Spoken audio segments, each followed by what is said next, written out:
Peter arrived in Porto in the late morning, driving through the familiar streets that he had first explored just weeks ago, when João had introduced him to his Portuguese heritage. But everything felt different now. Then, he had been a curious seeker discovering family secrets. Now, he was returning to make a decision that would define the rest of his life. The council meeting was scheduled for 2 p.m. at the Palácio de Bolsa, Porto's magnificent 19th-century palace that had once housed the city's stock exchange and now served as a venue for important cultural and business events. The choice of location was deliberate, grand enough to convey the significance of the occasion, historic enough to connect to the network's long tradition, and neutral enough that no single family could claim home advantage. Peter checked into a small hotel near the Ribeira and tried to rest, but sleep was impossible.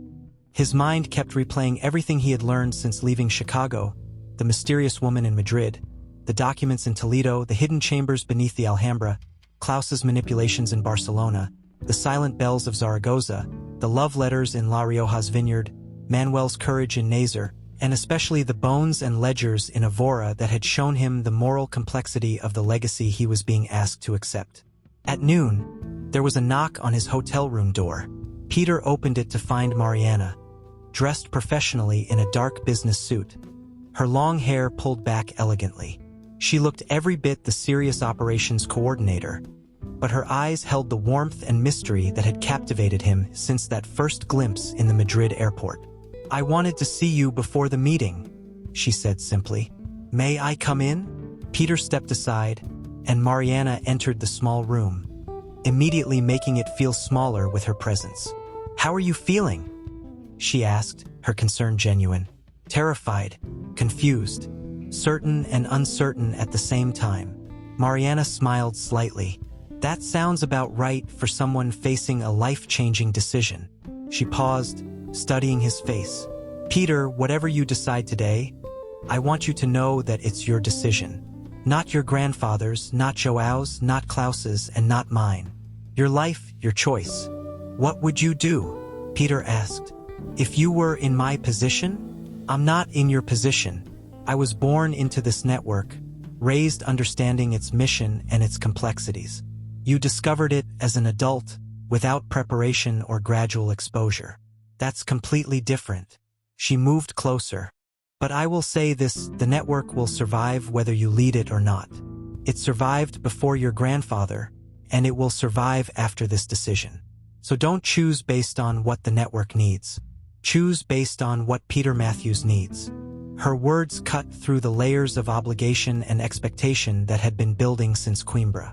For the first time, Peter felt permission to consider his own desires rather than inherited responsibilities.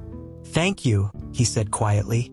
Mariana reached out and briefly touched his hand, a gesture that was simultaneously professional and intensely personal.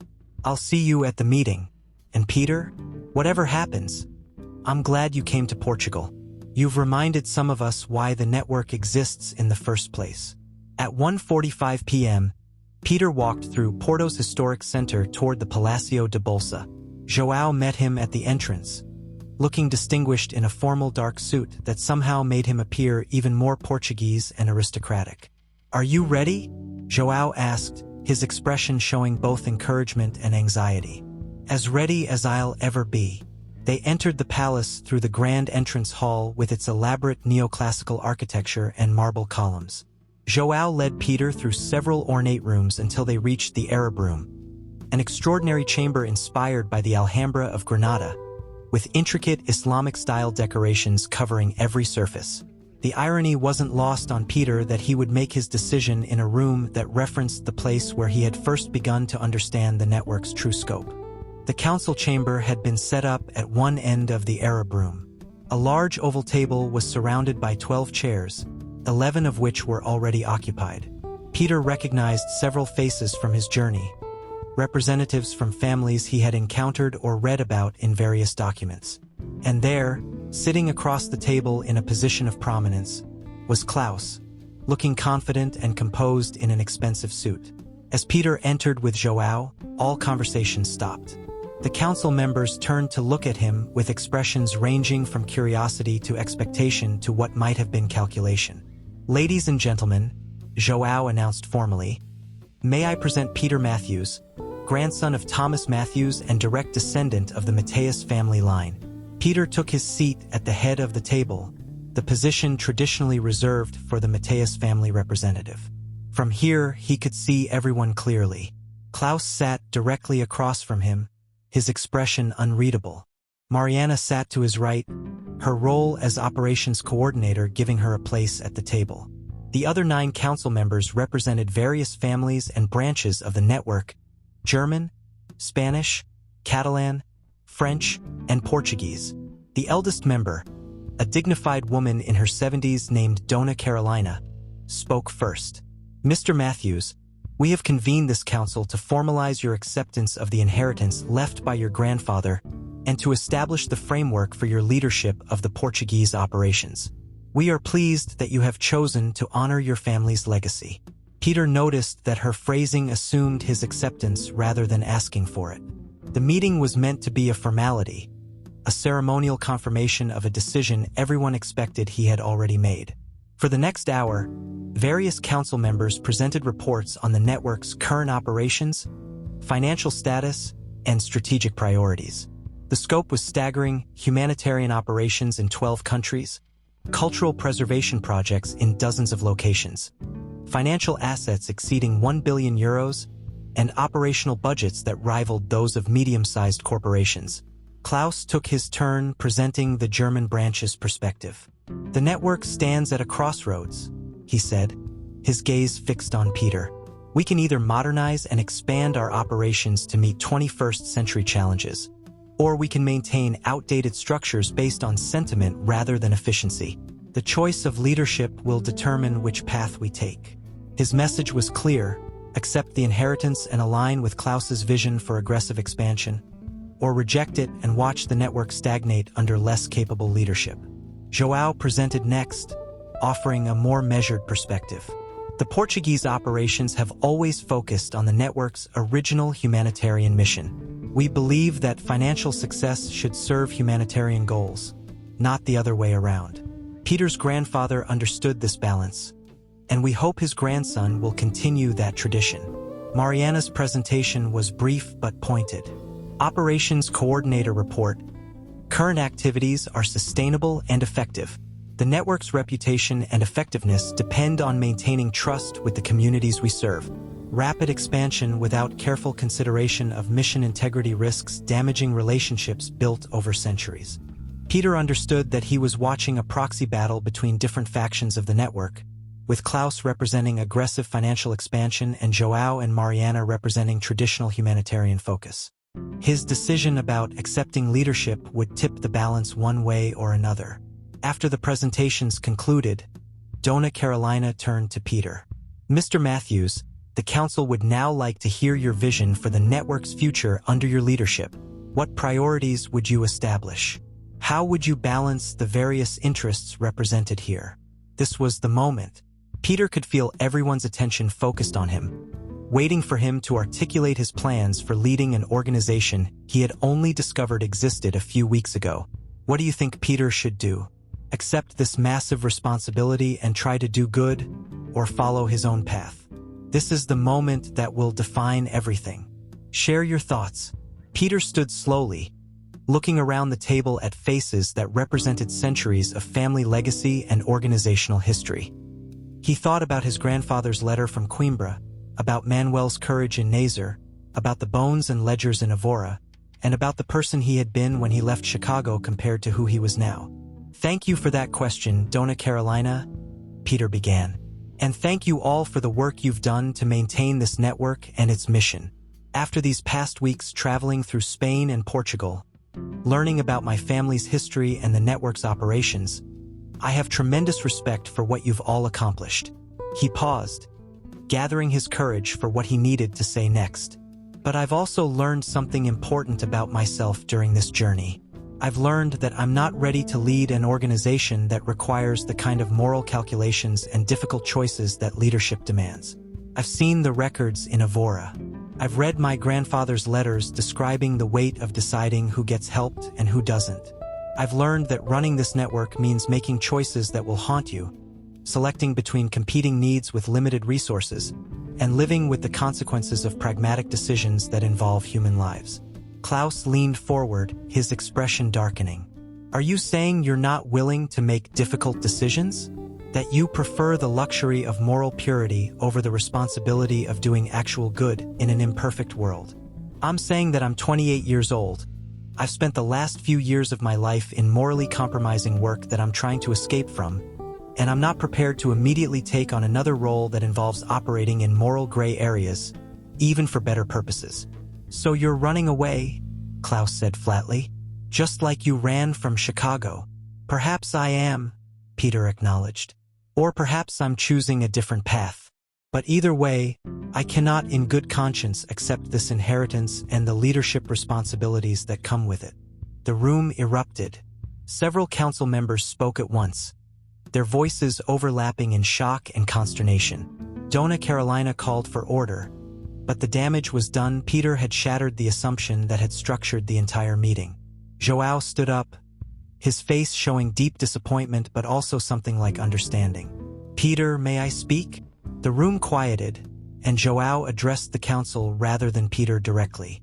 I have known this young man for only a few weeks, but in that time, I have watched him discover his heritage with curiosity and openness. I have seen him struggle with the moral complexities of what he was learning. I believe he has the intelligence and the conscience to be an excellent leader of this network. João paused, his voice becoming emotional. But I also believe that his grandfather would have understood this decision. Thomas Matthews always said that the network's greatest strength was that people chose to participate rather than being forced or manipulated into service. João turned to face Peter directly. If you cannot accept this responsibility with full commitment and clear conscience, then you are right to refuse it. Better an honest refusal than a reluctant acceptance that leads to poor leadership and eventual crisis. Klaus stood abruptly, his controlled demeanor finally cracking. This is unacceptable. The Mateus family has led the Portuguese operations for 500 years. You cannot simply walk away from that legacy because you feel unprepared or morally uncomfortable. Actually, I can, Peter replied calmly. This is my life and this is my choice. I did not ask to be born into this legacy. I did not ask to inherit these responsibilities. And I am choosing not to accept them. Then you're a coward, Klaus said coldly. You're willing to benefit from the protection and resources of the network when it suits you. When you needed information, when you needed help navigating Spain and Portugal, but you're not willing to contribute when the network needs you. Klaus, that's enough, Mariana interjected, her voice sharp. Peter has made his decision, and insulting him won't change it. Klaus turned his anger toward her. And you support this? You support him abandoning his responsibilities. I support him making an honest choice rather than accepting a burden he's not ready to carry, Mariana replied. Unlike some people at this table, I don't believe leadership should be about manipulation and guilt. The tension between Klaus and Mariana crackled across the room, and Peter suddenly understood that their conflict was about more than just his decision.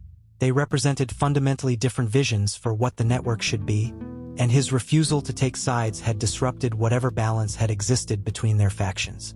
Donna Carolina called for order again, and this time the room quieted.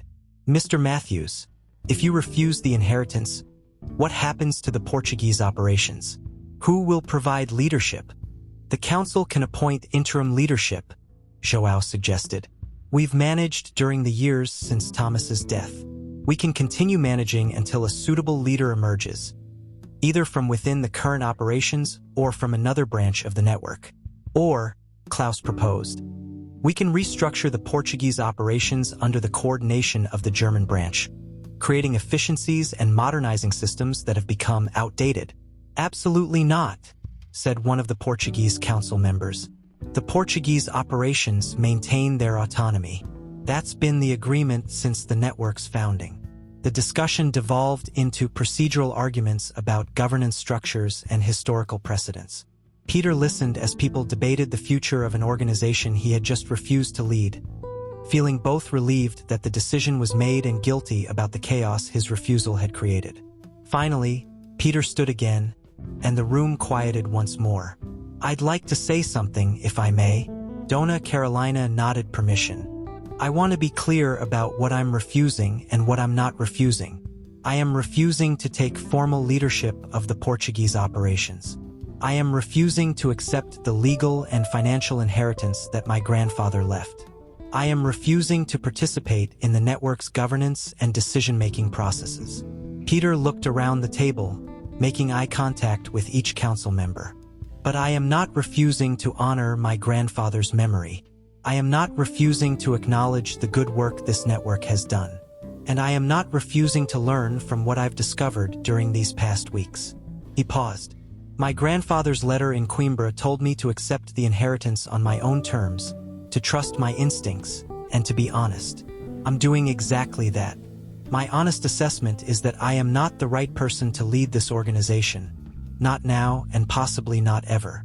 Then what will you do? Asked one of the French representatives. I'm going to continue traveling through Europe. I'm going to see more cities, meet more people, and figure out who I am outside of the roles and expectations that others have placed on me. I came to Spain trying to escape from a life in Chicago that had become morally compromising. I'm not going to immediately accept another role that involves similar moral complexities, even if the goals are more noble. So you'll just wander around Europe like a tourist? Klaus asked derisively. Like a person discovering the world and himself, Peter corrected. Yes, Mariana spoke up again, and Peter noticed that she was suppressing a smile. I think Peter's decision shows exactly the kind of self-awareness and honesty that we should value in potential leaders. He's not willing to fake commitment he doesn't feel. That's admirable, not cowardly. Of course you defend him, Klaus muttered. You've been protecting him since Madrid, orchestrating his discovery process. This refusal probably suits whatever plans you have. My plans? Mariana's eyes flashed. Unlike you, Klaus, I don't manipulate people into serving my vision of what the network should be. I simply provided information and protection so Peter could make an informed choice, which he has now done. The meeting continued for another 30 minutes, with various council members expressing opinions about Peter's decision and debating next steps for the Portuguese operations. But the outcome was clear: Peter had refused his inheritance, and the council would have to adapt to that reality. Finally, Dona Carolina called for a formal vote on whether to accept Peter's refusal or to continue pressing him to reconsider. The vote was 8-4 in favor of accepting his decision, with Klaus and 3 of his allies voting to continue pressure. Then it is decided, Dona Carolina announced. Peter Matthews has declined to accept the Mateus family inheritance and leadership of the Portuguese operations. The council will establish interim governance and will reconvene in 6 months to determine long-term leadership structures. As the meeting adjourned and council members gathered in small groups to discuss implications and next steps, Peter found himself standing alone near one of the Arab room's elaborate windows, looking out at Porto's historic streets. João approached him, his expression sad but not angry. You surprised me today, Peter. I truly believed you would accept. I'm sorry to disappoint you.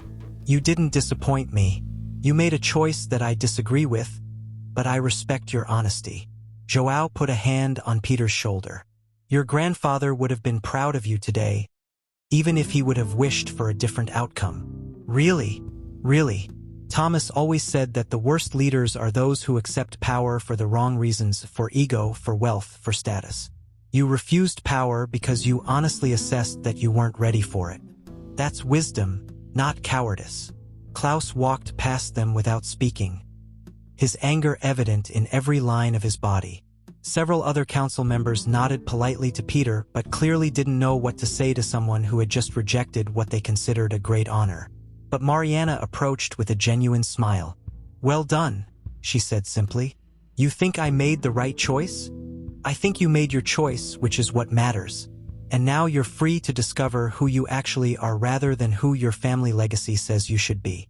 She paused. What's your next destination? I don't know yet. I thought I'd just see where the road takes me. That sounds perfect. Mariana glanced around the room, then leaned closer and spoke quietly. Peter, I'm going to give you my personal phone number, not my network contact. If you ever want company on your travels, or just want to talk to someone who understands what you've been through, call me. She handed him a card with a handwritten number. No obligations, no expectations. Just a friend who might occasionally be traveling to the same cities as you. Peter felt his heart race. Are you saying you might leave the network? I'm saying I've been thinking about what I want my life to be, and watching you make this choice has been inspiring. Maybe I'll stay with the network. Maybe I won't. But either way, I'd like to stay in touch with the interesting American who had the courage to walk away from €1 billion. As the council members began to leave, Peter found himself standing in the magnificent Arab room, surrounded by decorations that referenced the Alhambra where his journey of discovery had truly begun. He had come to this palace expecting to accept a legacy and assume leadership. Instead, he was leaving as a free man, accountable only to himself and his own conscience. Outside the Palacio de Bolsa, Peter retrieved his backpack from his hotel and stood in the afternoon sun, looking at the Douro River and the colorful buildings of Porto. He had no plan, no destination, no obligations. For the first time since leaving Chicago, he was truly free. His phone buzzed with a text from an unknown number. Brave choice today. The network will survive and so will you. Enjoy your freedom while you figure out what you really want. Peter smiled. Mariana's message confirmed what he suspected. She understood his decision in ways that others at the council didn't. And her hint about possibly crossing paths during his travels suggested that his story with the mysterious woman from Madrid might be far from over. Peter shouldered his backpack and walked toward Porto's train station. Europe was waiting to be explored, not as the inheritor of a 500-year-old legacy, but as Peter Matthews, a young man figuring out who he wanted to be and what kind of life he wanted to lead. The council's meeting had ended, but Peter's real journey was just beginning. Thank you for staying with us through this monumental turning point. Peter shocked everyone by refusing his inheritance and walking away from billions of euros and centuries of family legacy. Klaus is furious. João is disappointed. But Mariana seems to understand and even admire his courage. This decision changes everything. Peter is no longer bound by ancestral obligations or network politics.